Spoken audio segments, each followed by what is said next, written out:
You know, when we picture Odysseus, we usually think of the guy lost at sea, right? Battling monsters, outsmarting gods for 10 long years. But the man who sailed for Troy was already a legend. His story didn't start after the war.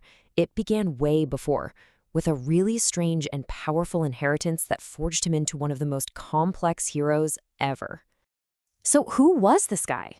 This young prince from the rocky island of Ithaca? What were the moments that shaped his incredible mind and that, unbreakable will? Let's dig into the making of the man, long before he became the myth.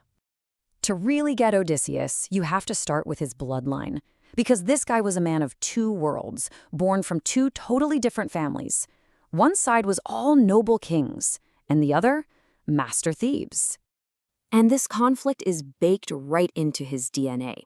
On his dad's side, you've got Laertes, we're talking legitimate kings of Ithaca, a source of stability, virtue, the whole deal. But then on his mother's side, you have Autolycus, his grandfather, and this guy's power came from pure, divine cunning. He was a master of deception. Let's just break that down for a second. His father, Laertes, was this respected king, even sailed with the Argonauts. He represented order, responsibility. His maternal grandfather, Autolycus? Well, he was a son of Hermes, the god of thieves. He was famous for his wit, his ability to trick pretty much anyone. So from one side, Odysseus inherits a throne. From the other, he inherits the street smarts to survive absolutely anything. And you can see this clash of worlds perfectly at his very first ceremony, his naming. And this wasn't some happy celebration of a bright future. Oh no. It was basically a prophecy of a hard life, all wrapped up in a single word. Okay, so the name Odysseus comes from this Greek verb, odussomai. And get this, it means to be hated, to be a victim of enmity, or to cause or receive pain. I mean, this is not a name you give a kid you hope has an easy ride. It's a name that screams conflict. And who gave him this cheery name? Of course, it was his trickster grandfather, Autolycus. He chose it specifically because of his own bitter, angry life. He essentially branded his own grandson with his cynicism and basically said, "Your life is going to be a struggle." So right from the moment he was named, Odysseus was marked. He was destined for a life of pain, both dishing it out and taking it himself. And his entire story, from the Trojan War all the way back to Ithaca, is really just the fulfillment of that prophecy. But it wasn't all doom and gloom. To balance out that dark prophecy from his grandfather, his father, Laertes, made sure to ground him in the land of Ithaca itself. As a boy, Odysseus would follow him through the orchards, and Laertes gave him specific trees as his own: 13 pear trees, 10 apple, 40 fig, and 50 rows of vines. This wasn't just about property. It was a lesson in what it means to be a king, tying him forever to the very soil of his home. Every young hero needs a rite of passage, right? A moment that tests their courage and forges them into who they're meant to be. For Odysseus, this came during a visit to his grandfather Autolycus on Mount Parnassus, and it's where he would earn a mark that would define him for the rest of his life. And this is where we really see his character in action. During a hunt, this giant, furious boar charges out of its lair, and Odysseus, just a boy, is the first one to lunge at it. The boar dodges and tears into his thigh with its tusk, a really nasty wound. But even then, he doesn't back down. He turns and drives his spear straight through the animal, making his first heroic kill. That scar, though, it was way more than just proof of a successful hunt.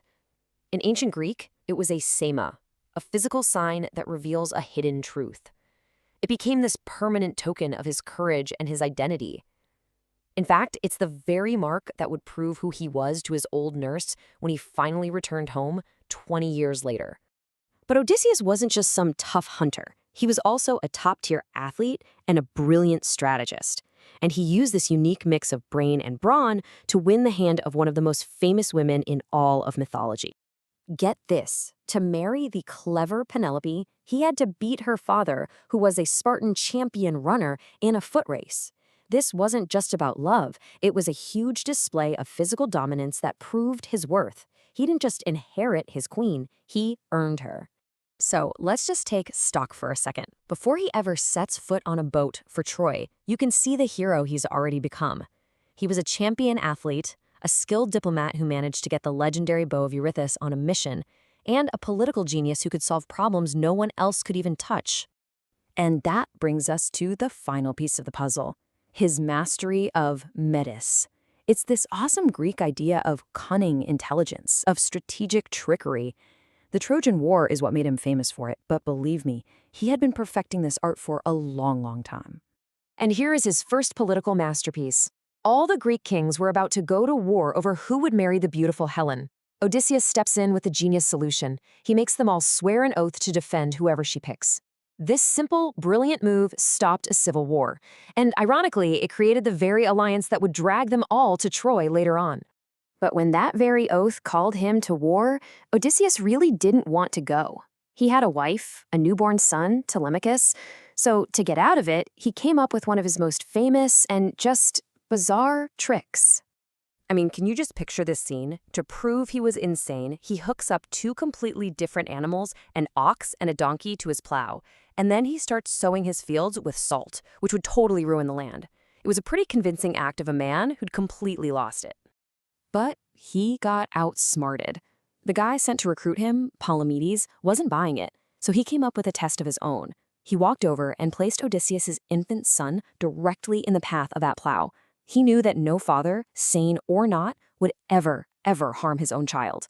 And of course, Odysseus swerved. In that one single moment, the whole act fell apart, his sanity was proven, and his journey to Troy became inevitable. His fate was sealed. But hey, even in failure, you can see that brilliant, cunning mind at work. So the Odysseus who sailed for Troy was already the complete package. He was a man forged in that tension between a king's duty and a trickster's wit. He was defined by a name that promised a hard road, and he was shaped by early tests of courage, athletics, and pure strategy. The wanderer we think we know was, from the very beginning, a master of many ways. Which leaves us with one last question to chew on. Was Odysseus just a product of his inheritance? That king and the thief warring inside his blood? Or did he become the ultimate hero not because of the pieces he was given, but because of how he learned to master them both?